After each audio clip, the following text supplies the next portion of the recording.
Welcome back to This Day in Irish History. I'm your host, Raymond Welsh. Today, we turn our attention to a dramatic moment in modern Irish history, February 2nd, 1972.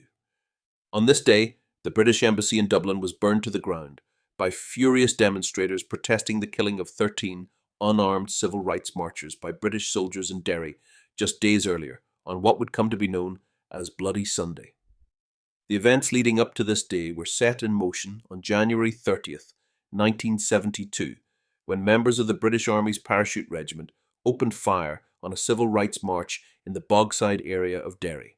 The demonstration, organised by the Northern Ireland Civil Rights Association, was meant to protest the policy of internment without trial, which had been implemented the previous year and overwhelmingly targeted nationalists.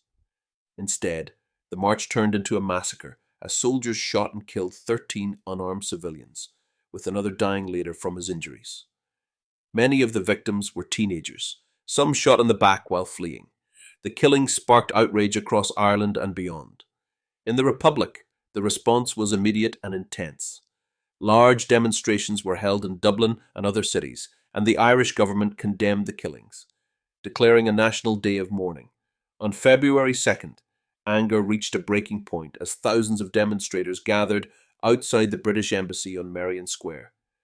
The protest began peacefully, with chants and placards, but tensions escalated as the crowd grew. Some protesters began throwing stones, shattering windows, and then petrol bombs were hurled, setting the building ablaze. Despite efforts by the Dublin Fire Brigade, the embassy was completely destroyed. The burning of the British Embassy was one of the most striking acts of protest in the Republic of Ireland during the Troubles. While the Irish government regretted the destruction, the event underscored the depth of anger and solidarity with nationalists in the North. The impact of Bloody Sunday was profound. It fueled international criticism of Britain's role in Northern Ireland and significantly boosted support for the Provisional IRA, as many who had previously supported peaceful activism turned to armed resistance. The long shadow of Bloody Sunday remained over Irish history for decades. In 2010, British Prime Minister David Cameron finally issued an apology, acknowledging that the killings were unjustified and unjustifiable. But for many, the wounds left by that day and the fiery protests it ignited have never fully healed. Thank you for joining us on this journey through history.